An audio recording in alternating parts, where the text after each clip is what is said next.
Nicole Kidman has always been a master of poised vulnerability, the kind that draws you in like a slow-burning film scene. But in her latest revelations, the 58-year-old Oscar-winning actress dives deeper than ever into the raw, jagged edges of her marriage's darkest days.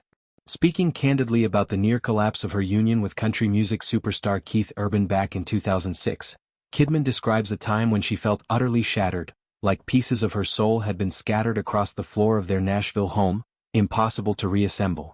It was a crisis that tested the limits of love, forgiveness, and self-reconstruction, one that unfolded in the quiet aftermath of what seemed like an unbreakable fairy tale.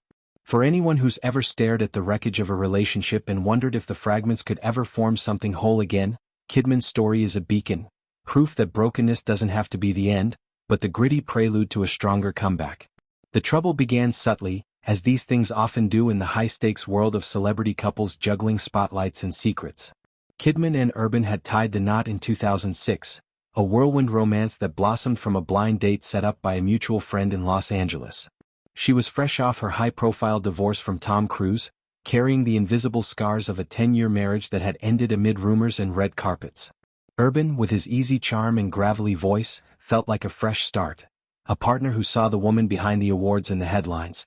Their wedding in Sydney was a dream, intimate, tearful, with Kidman in a flowing gown that whispered of new beginnings.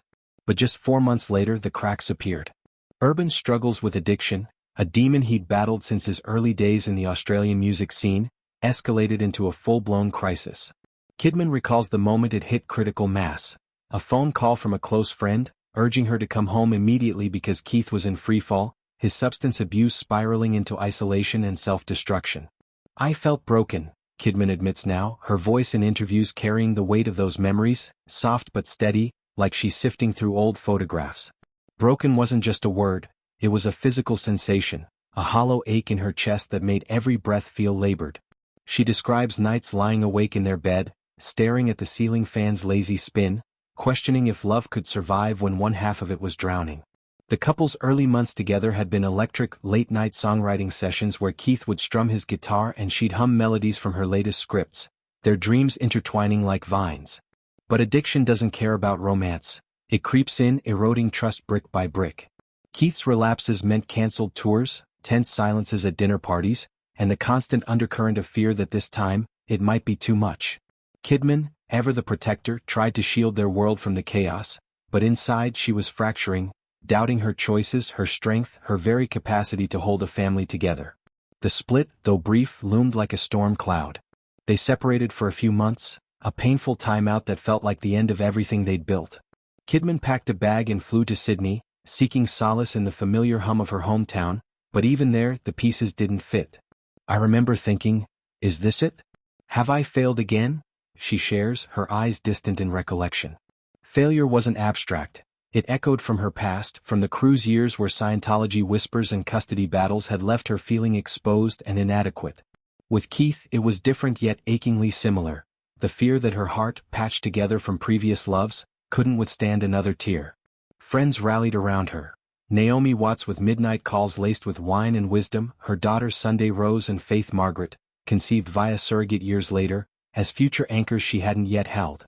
But in that limbo, Kidman confronted the void head-on, journaling feverishly about what it meant to love someone through their shadows, and whether she could love herself enough to walk away if needed. Healing didn't come in a rush, it was a deliberate excavation layer by layer. Kidman turned to therapy, not the glossy Hollywood kind, but sessions where she unpacked the grief of her mother's early death from cancer, the pressure of being a global icon while craving normalcy, and the terror of vulnerability in love. "You have to sit with the broken parts," she explains, her philosophy now a mantra for fans navigating their own heartaches. "Don't run from them, invite them to tea, ask what they're trying to teach you." For her, that meant forgiving Keith not out of obligation, but understanding. Recognizing addiction as a thief that steals more than substances, leaving hollowed-out husks in its wake.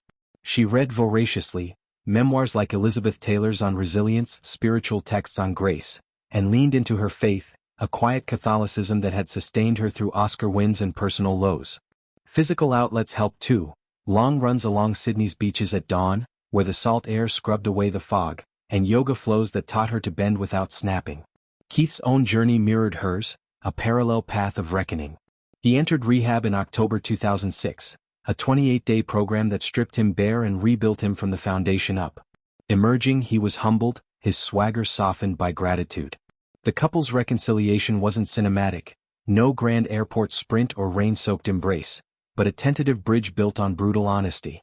They met in counseling, raw and unfiltered, vowing to rewrite their vows with addiction-proof clauses. Weekly check-ins, no secrets pacts, and a shared journal where fears could spill without judgment. "We chose each other again every day," Kidman reflects, her smile now laced with the wisdom of survival. That choice birthed their daughters, expansions of their love that grounded the ethereal in the tangible.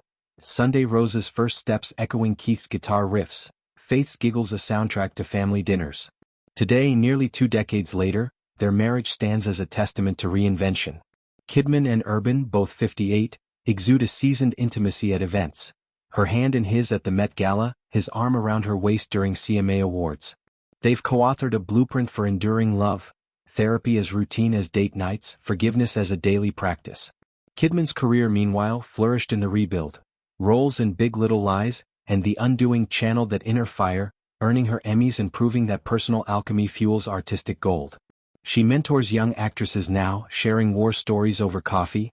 Heartbreak isn't a detour, it's the scenic route. For Keith, sobriety became his superpower, infusing albums like Graffiti You with themes of redemption that resonate beyond country radio.